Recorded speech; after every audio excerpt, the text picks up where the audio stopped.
y'all, it's Lucy. We're back with another episode of The Juice with Lucy. And today I have my lifelong best friend here, my mom. Hi. So this is kind of our chance to talk about things that, for one, I wasn't sure if I wanted to know the answers to these things or if you even felt comfortable talking about them. So I'm not sure if you're even aware of the stuff that I'm going to bring up, but it'll definitely get juicy in here.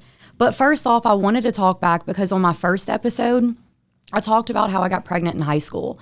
And I feel like I put too much of a positive spin on it because I was explaining how everything worked out in my favor. But I never actually went into detail and told them like what our family actually went through behind the scenes. So I'm gonna let you tell your side after I get going with it and let people know like what you had to go through as a parent of someone who, got pregnant in high school. So I do remember, so I was actually sitting in class and I was paranoid about everything. I was actually in I think it was a pregnancy class or home ec or something where you discuss the body. A friend of mine brought me a pregnancy test and I went to the bathroom. Before I could even get home from school, she had told her mom told my dad, and then my dad tells you or something like that. No, they didn't tell you yet. That's what it was. No, we met at the police station. Yeah. So we met. How funny is that had to be our meeting spot? Jesus. But anyway, so we get there, and before I could even get out of the vehicle, they were over there telling you, Lucy's pregnant. And all I remember is seeing you drop to your knees. Like that was like one of the most painful memories for me, knowing that I caused that pain to you. But that was just the beginning of what actually happened in the family. So not only did I get kicked out from my dad's house, wasn't even allowed on the porch at your house for quite some time. I'll let you say Peanut's reaction, my stepdad. What was his reaction when he found out? He did not take it well at all. He was very upset. It was bad. For days, he drove around with a gun in the truck. Pretty sure he was like, did he even do some sort of a drug or something at that point? Like he had hit rock bottom himself. He had hit rock bottom, and finally, I guess about the third day, he called and he said, I need help, because there was something in his head telling him to find you and Derek and hurt y'all. Yeah. I mean, it got really bad, but he had been in my life since I was 2 years old. So, I mean, I say stepdad, but he is my dad. I mean, he's my other dad, bonus dad, I guess you could say. So, knowing what my life was about to become, I think is what hurt the both of you the most. And then you wasn't allowed at the house. I think you stayed away. You maybe came when he wasn't there. Yeah, for a little while. But when she was born, you came. I guess she was about 2 weeks old. It was in the very beginning. I mean, again, I was 16 years old. I didn't know what I was doing. I needed a parent. I needed someone to help me. So he eventually let me go over there. And I picked her up and I brought her over by the sink. And I said, do you want to see her? And he said no. So he went to go get a bath, and he come back, and we're all on the floor, me, you, and Megan, on the floor, just messing with her. And he gets on the couch, and he looks, and then he looks away. I remember that. He kept looking. He was peeking like, yeah, I kind of want to see her. I kind of want to look. So then he goes, will she wake up if I hold her? And it was like, no. So we let him hold her, and from that moment on, she has had him wrapped around her finger. Yes. Okay, so not only was it difficult in my home life, but also my first job after that, because I was trying to be a responsible teenage mom, and I got a job. And this is where we kind of have, I don't know, like not a love-hate relationship with Christianity, but we have different feelings on it, because I went for my first day, and I was doing great. Everything I do, I'm going to succeed at it. So I was absolutely killing it at this job. And I won't mention what it was. But at the end of the day, they had me moving boxes or doing something. And I knew I was under restrictions because of being pregnant. And I was like, I can't lift this. Can I have someone help me? I'm not able to lift it. At that exact moment, this Christian-owned company said, I'm sorry, but you're no longer going to be able to work here. because rather than lending a hand and helping me, who was trying to get on my feet and trying to do the right thing as a teenage mom, they were completely against the fact that I was a teenage mom and cut me loose. So that kind of was a difficult time for me. But okay, so kind of a funny story for it. I like to Google a lot. And in the pregnancy, towards the end of it, I was Googling every single symptom I had because I knew that something was wrong. And I think I called you and I was like, Mom, I am itching from head to toe. What is going on? So I completely diagnosed myself, didn't I? You completely diagnosed yourself. Yeah. I called the doctor and I was like, this is the disease that I have and you need me to deliver the baby right now. And they're like, just take some Benadryl or something. And I'm like, that's not going to do it, but okay, if I die, it's on you. So we get to the hospital because I had to have like these normal checkups towards the end. And they were like, oh, wow, no, she needs to deliver like right now. You don't have time to go get anything, do anything. She needs to deliver right this second. So they have seizure pads on the bed. I'm like shaking. It was a very traumatic experience. And what was the one thing I said during delivery? Food? Yeah, what was it that I wanted? Canes. I wanted Raisin Canes. I was like, get the baby out of me because I need some Raisin Canes in my life. So, I don't know, funny stories. I think the doctor was eating. And that's why I wanted it. He was like, you interrupted my dinner for this. So, it was quick. It was, in and out. But I did almost die on the table. So, I guess my point in bringing all of this up again is although I made it seem like everything is okay whenever you get pregnant at a young age, I don't want it to be like me promoting that by any means because the trauma and the really rough life that you go through after that, it's definitely worth it. Like I said, she saved my life even though she almost killed me. But, well, the one thing that I asked you to do was to graduate with your class. Yeah, and that was the one thing that because you had come too far, you made the good grades, and I couldn't see you not walking with your class. But that was cool. Like the school was able to offer a program where I was able to do everything online, and I think I touched on that. So I walked across the stage with my class, got my diploma, never had to touch. There? Yeah, she was there. My little baby got to see me graduate from high school. So speaking of being a baby, it's kind of funny because me and Tommy have talked about this, but how was I growing up? Like, what was my personality? Do you think I'm the same now as I was then? Yeah, you were very outspoken. You've always been outspoken. You was whiny. I'm still whining. I'm still whiny. I'm still needy. Yeah. That's probably not going to go away. Poor Tommy. Peanut, that irritated him more than anything was the whining. He was just like, you've got to shut that whining up. And the arguing and the fussing and fighting with Megan, I do remember. So, like, whenever we were younger, and me and my sister, we fought like cats and dogs. We're 4 years apart. I had friends that would come over. She wanted to be all up in my business, and I didn't want her anywhere near me. So this was our punishment. If we were arguing too much, they would take a belt and they would wrap it around us. Would take a belt. And wrap it around us and make us hug for like until we were we loved each other again. Golly, that's some funny stuff. But another thing is, I think a reason that I have such like a versatile music taste is because, again, from my childhood, I remember every morning being dropped off at school, you would have, and look, still to this day, we walk into his mom's bar, and if there's this one specific karaoke guy there, he always plays Carrie by Europe, because I remember that one.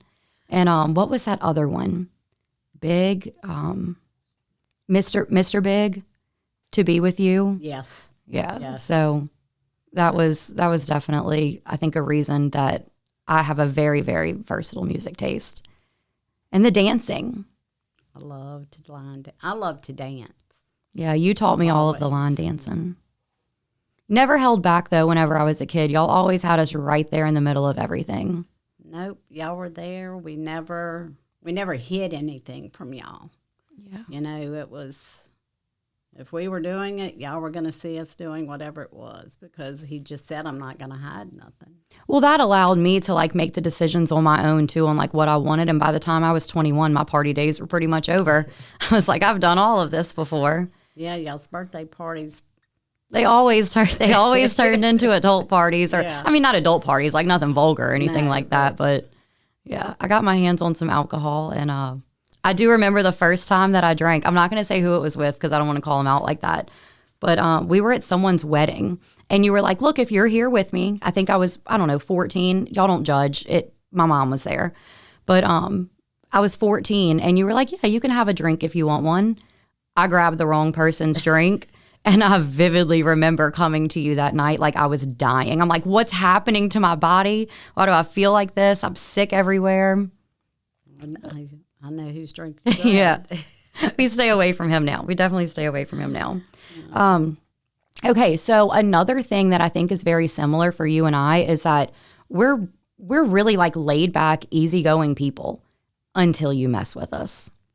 You want to talk about Peanut and how his past was, I guess? Like, we can also go into what saved him and like what really started like to be the change in his life, but give them an idea of what you went through with him. He loved to drink, and he didn't know when to stop. He didn't drink during the week. But Wonder where I get that from. Come Friday afternoon, we were going to be drinking all weekend until Sunday. And it would be, okay, let's go. And it's like, one more drink. And when he got the hiccups, that was it. We were in trouble. I can't believe that he's not like my actual biological father, because I'm telling you, all of these things, I get the hiccups and I'm like, oh, Tommy, you know. Okay, do you get sick when you get the hiccups? Not usually, but with me, I never get sick the night of. It's always the next day if I've drank too much. But we've had some. He threw up in my car. He peed in the corner of the house. Did he not pee in the corner of the house? So anyway, we knew that there was something that had to change with this. And unfortunately, it had to be, so my ex-husband had a best friend. And for the longest time, she was a female. And again, I've told y'all before, like I was a very insecure, jealous person. And so their friendship always really bothered me. But it kind of a toxic thing that I do is if someone intimidates me, I become really close to them. So she actually got in a really bad motorcycle accident not far from our house, and they didn't think she was going to survive it. So at that point, I was like, I'm going to do a benefit for her, take care of all of her costs and everything. And Pastor T was there at that benefit. And how did they even meet? How did they get into that discussion? Well, Pastor T knew Amanda's daddy. Because of riding motorcycles. So he knew Pappy. So he came to support. Well, whenever we were cooking, he came and he grabbed the paddle and he started cooking. Well, then we just got to talking to him. And that day there. He's been sober for what? 15 years. 15 years now that because saved of our that. Marriage. Yeah. Because I was to the point where I was ready to leave because he was good as long as he was on beer. But when you got to the whiskey, the Crown, totally different story. Learned my lesson there too. Tommy nor myself drink Crown anymore because of that. I probably should give up tequila, but I don't see that happening in my future. So, but Pastor T, that was a changing point in our life. It sucks that something like that so drastic has to happen in order for a good change, but. I'm a firm believer that everything happens for a reason. And she survived it. Like I said, she's 100% back to her normal, active self. And because of what she went through and my insecurities, jealousy, having to be her best friend at that point, it really made a lasting change on our whole family. Yeah, because in the beginning, he didn't think he could be around anybody who drank. It was like if they were drinking, he wasn't going to be able to be around them, but he realized that he could have fun without drinking. Yeah, he's goofy. He could be around people. He has a very outgoing personality. He's going to talk to a brick wall, which I wish we could have had him on here, but he couldn't get off of work. That we might do him on another episode. But yeah, so even another thing is like you literally almost ran him over. Like you don't mess with us too. So yeah, he hid from me, but he showed me his hiding places. So when I couldn't find him, I rode to the hiding places, and the female went to the back, And I told her, I said, you got to come past me to get out. So when she went to leave, I just kindly tapped her car. Tapped her out of the way. But that was after I told Peanut move. But, I mean. Get out the way or get run over. You're in the wrong place. Look. That was enough. I mean, that was the drinking. I've told Tommy, I'm going to be honest with you, there's only one way out of this marriage, and it is 6 feet under. So you don't play with us. I mean, I'm so glad he quit drinking. I mean, God is good. That is for sure. I mean, y'all know what it was like. Totally different person now. He is. He's definitely a different person. As I get us into the next part of it, I feel like you have let your Lucy juice sit there for long enough. You need to get a little bit of that in your body. Isn't tequila your thing? Mm-hmm. I was pretty sure tequila was your thing. We're very similar in so many ways. Shots. I didn't want the... We've touched on this before. I shouldn't do shots. Or if I do shots, I should drink water in between. But just like you said with Peanut, I don't know my off point. So like if I could just drink a little bit and then have a water and drink a little and have a water. But it's like the moment I start feeling that buzz, they go down like this. Like they go down way faster. And then around like the 8th shot, I should probably give it up. But that's when I'm really feeling good and I forget what I'm doing. And I don't know, it turns into a blackout. But we're working on it. I've had a couple of those too. We're getting there. We're working on it. So, all right. So, Peanut never really, even though y'all have had y'all's rough times in a relationship, and I know, you've been married a few times, this is something that I was a little nervous to ask you about because I truly don't know if I want to know the answers to it or like what you've been through. But I do know that one of your past relationships that you got into very similarly to like the reason that I got into my relationship with my daughter's dad is because I was going through a really rebellious time in my life. And he was pretty much everything that my parents did or that y'all didn't want me to be with. So at that point, I was a 16-year-old and I was like, I'm going to show y'all I want to be on my own. So it ended up working out in my favor for 8 or 9 years. We made it as long as we could. We were young, grew up, became different people, and it just didn't work out. But the one specific relationship I'm talking about for you, people are always scared to tell their stories, and they feel like they're stuck. So I kind of want to know a little bit more about like what you went through, how you got out of it, and did it have like a lasting effect on the way that you viewed relationships like in the future? The first relationship, I ended up pregnant at 16. Which was a reason that you thought my life was just going to be in shambles. I had Jason at 17, and it was a very abusive relationship.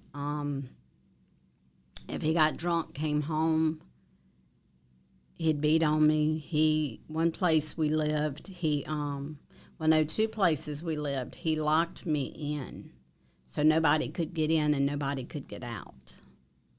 So it was like one night Mama got into a wreck. She came to check on me because nobody could get in touch with me, and she ended up getting in a wreck at the end of the road. And that was one night he did not lock me in. But, yeah, he would padlock the doors where I could not get out. He would go play. He would come home.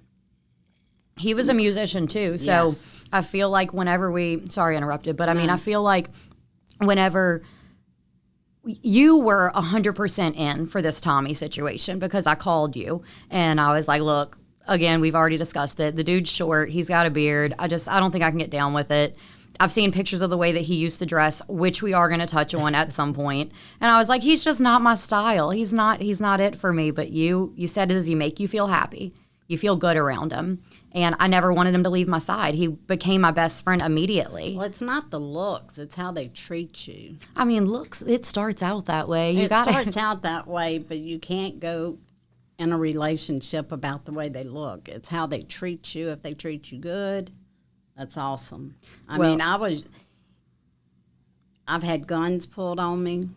It's between, he come in and wanted a nipple, a bottle nipple, and I'm like, why? He said, there's dogs outside.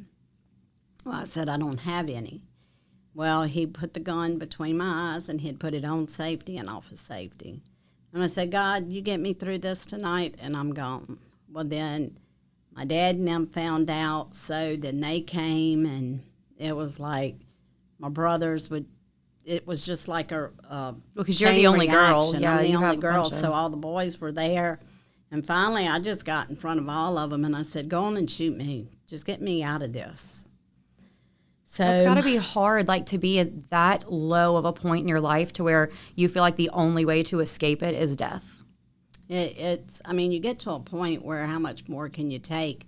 I mean, my first Mother's Day, I went to church, got a little corsage.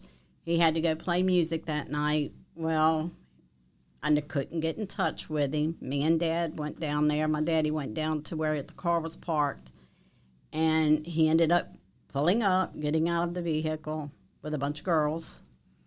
And when I asked where my corsage was, he had given it away. He had given it to the girl he was with that night. No.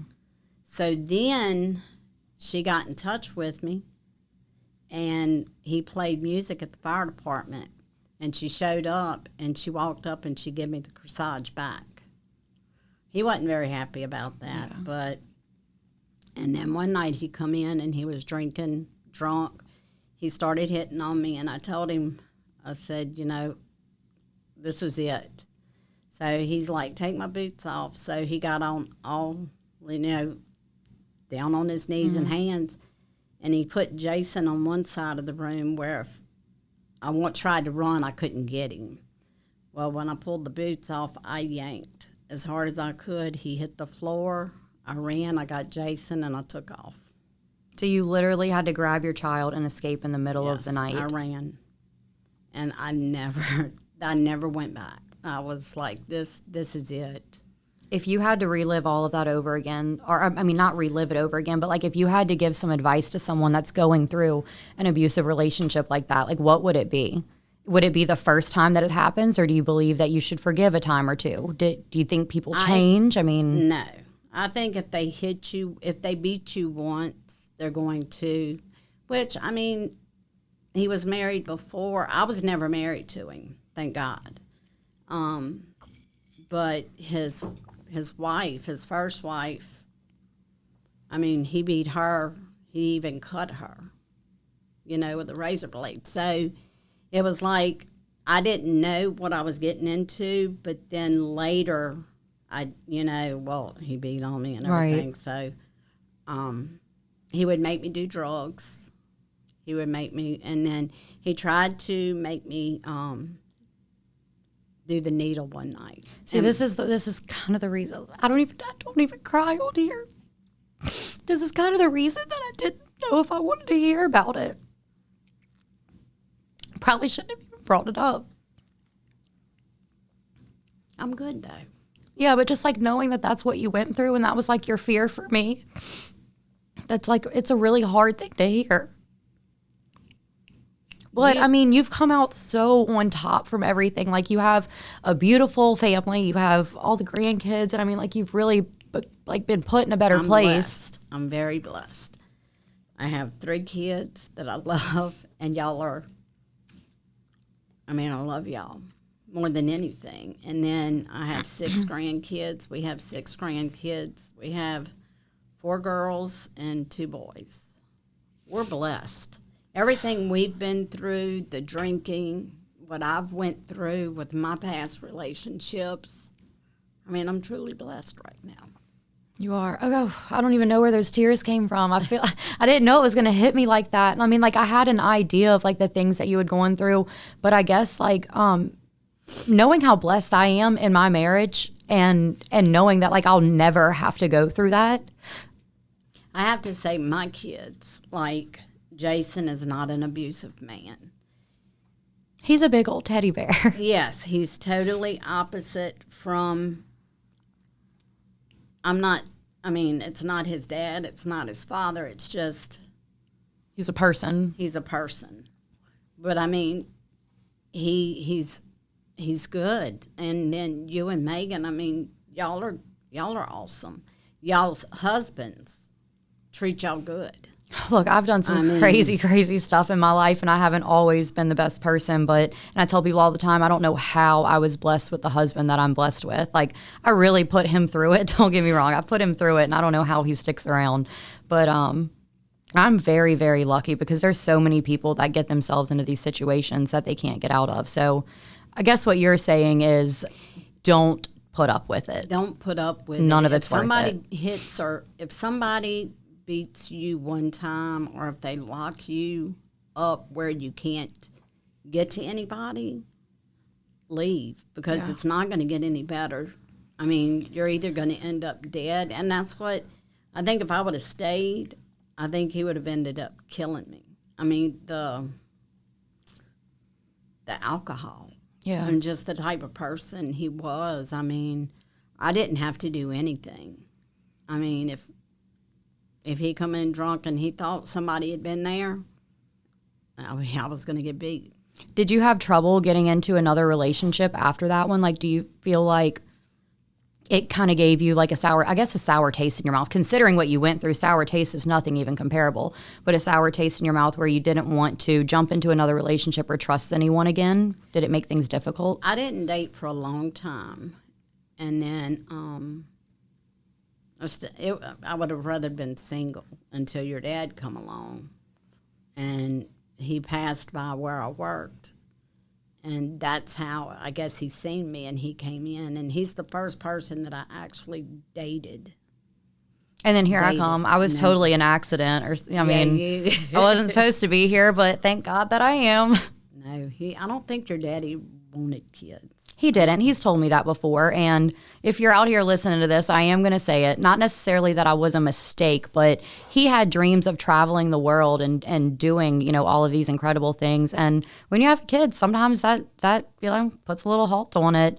But he's out there doing his thing now. He's traveling. He's getting to see the world and do all the stuff that he couldn't do whenever I was younger. But I am thankful for both of you as parents, because I have the really like hard ass side of him, the side that you don't mess with. You have a feisty side to you, but I also have the really like sweet, caring, loving, empathetic side from you. And I was able to pass that down to Jaden. So it all works out. But to put a little light on the situation, because again, I can't believe I cried. That was wild.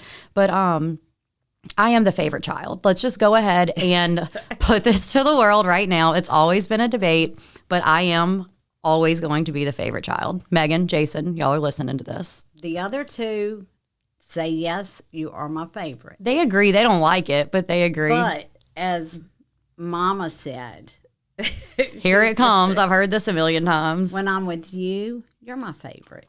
When I'm with Megan, she's my favorite. When I'm with Jason, he's my favorite. When we're all together, y'all are all my favorite. Oh, good. And we're all at different points in our lives, too. Like, I mean, everyone has a different relationship with you, and that's one thing that you've said before. I love all my kids equally but different, I mean, you love all your kids the same. It's just you have a different relationship with each one. You were at a different point in your life when you had each one of them, too. So, like, as you grew with them, you obviously... Yeah, there was 10 years difference between you and Jason. Yeah, I don't know how you did that. And then 4 between you and Megan. Well, I'm about to get off of some of this stuff because it's got me over here sweating and sad and whatnot. But I have a couple things that I wanted to add to my episodes, like I guess little like bonus parts of it. And one of them is going to be celebrity crush confessions. I'll let you go first because I have 6 of them. I'm very indecisive. It's men and women, so I'll get to mine and tell you why. But who's your celebrity crush and like why and how long? I'm like, John Bon Jovi has always been my... Would he be your hall pass? Yes. He would be your hall pass? Yes. How do you think Peanut would feel about that? Peanut knows. Okay. Peanut, yeah. Which, back in the day, Faith Hill was his. Okay. Yeah. So I feel like one of my friend's moms used to be one of his hall passes too. He'd be like, invite this friend over. I'm not going to say who, but invite this friend over and have her mom bring her over. Who is another one that you have? I can't remember his name. He had a TV show at one point, didn't he?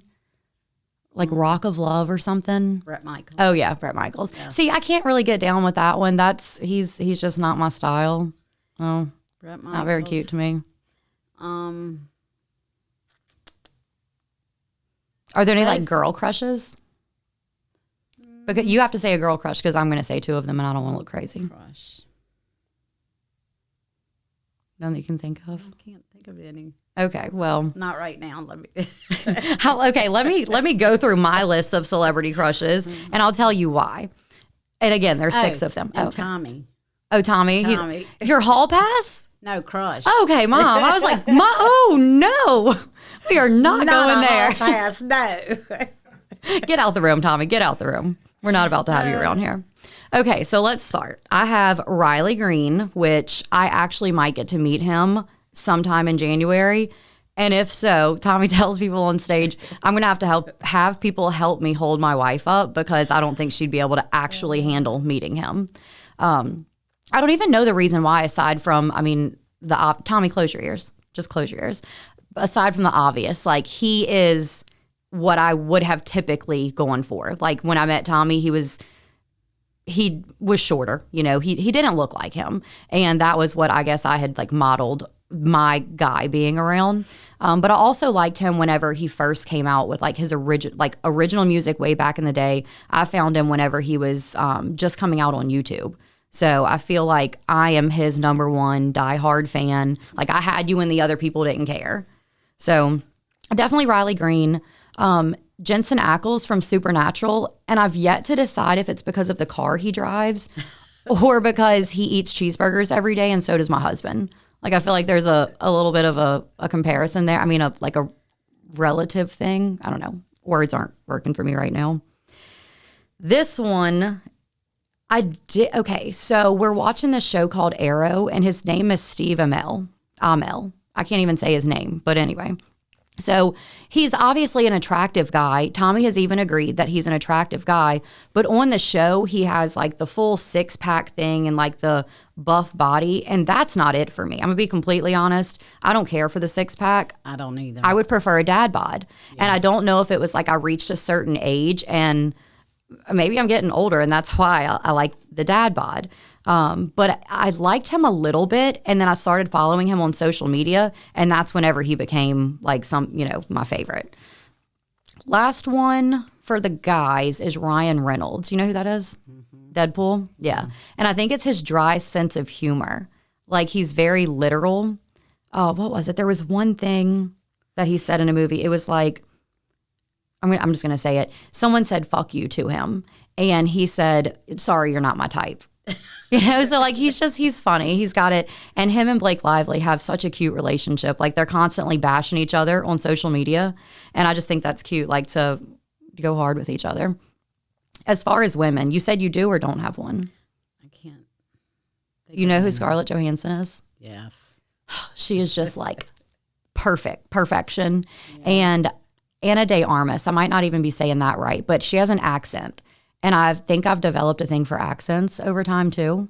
I don't know who that is. She's beautiful. I'll show you a picture of her. She's absolutely gorgeous, and she just has this, like, beautiful accent. But anyway, another one that we're going to do is awkward moments in adulting. And I know that I've had a ton of these. I couldn't even make my doctor's appointments without calling you. Be like, Mom, what do I do? I honestly didn't even cook for the longest time. I remember a gourmet meal for me was like popping open a can of spaghetti and like pouring it in there. I didn't even season anything. And then all of a sudden I just like woke up as Betty Crocker one day. But I think Jaden learned to fix her meals at a age. She did. Well, I mean, okay, I can say that I was either a lazy mom or like going through some things I just wanted to teach her to be independent. Yeah. And she actually enjoyed it. I mean, she needed to be independent. And also in my defense, I was married to somebody who, like, I would cook a whole meal and he'd come home with McDonald's and I'm sitting there eating the meal that I cooked and he's eating McDonald's. My daughter lived on chicken nuggets because that's all she ever wanted. But, like, he wouldn't eat leftovers either. That's the craziest thing to me, that he would not eat leftovers. So even if I did cook, everything got wasted. So I finally was like, you know what? I'm just going to eat some chicken nuggets with Jaden, and I guess that's why I eat dino nuggies now. There's just a few things that Peanut will not eat as leftovers, but Other than that, it's pretty Other good. than that, we eat leftovers. Well, he's the cooker. You're definitely not. That can be your awkward moment, is that you're of the age that you are and can't bake a damn cake. Every cake she's ever made for a birthday has come out burnt. When I tell you burnt to a crisp. But okay, back to my thing. Tommy and I have a debate. Whenever I'm cooking ground meat, what do you use to cook ground meat? Like, what utensil do you use in the pan? I have one of those Pampered Chef. Oh, so you have a fancy thing. Yeah. I use a spoon, and apparently that's weird. He said it should be a spatula. That would be my next thing, would be a spatula. No, I feel like it's just got to be a spoon, but that's not even the awkward moment. The awkward moment is the fact that, again, because we can blame tequila, we came home one night and it was like, it was like 2 a.m. and I decided that I was going to cook it was me, Tommy, Nick, maybe a couple other people that were at the house. And I was cooking this meat and I'm like, son of a bitch, what is going on? This meat like just will not cook. They come over there. I didn't even have the stove on. I literally did not even have the stove turned on, and I was cooking this meat for like a solid 15 minutes. No one thought to come over there and check with me, like, why is it taking so long to brown the ground meat? Well, it's because I didn't turn the damn stove on. So, all right, so I've said my awkward moment in adulting. What do you think would be something that you do? I mean, even just the smallest little thing, something that made you feel like goofy. Driving and passing the spot where I'm supposed to turn. Like earlier, I was supposed to go to the bank, totally mind elsewhere, and just passed it up, had to slam on the brakes, turn. Were you doing that thing where you like just stare off into space? Because I know that drives Peanut up the wall. I should have brought this up, like little things that irritate our spouse, but anytime eating dinner, like I don't even know how you do it. Like you get this blank look on your face and it's like you're just looking straight through whatever it is. Are you on drugs? Come back to life. But anyway, just like, I don't know, maybe not paying attention. Awkward moments is when your kids come into the kitchen and pull your pants down. Because of him. Look, he's trained us to be a mess. And then the other that y'all do me. Headlights are on. Yes. That's so awkward. Maybe I shouldn't be saying that or doing that to my mom, but I mean, whatever, it is what it is. But yeah, so I mean, for those of you that don't know, I don't just like pull my mom's pants down on the regular. It's not something that I do. But no, I'll be standing at the sink washing dishes when she can't have access to her hands. And they go, pantser real quick. No, I feel like if we sit here for too long, we're going to just ramble about anything and everything. You're my best friend in the whole world. And there's so many stories that we could tell. But I kind of just wanted people to see a little bit of our relationship and why I'm the favorite child.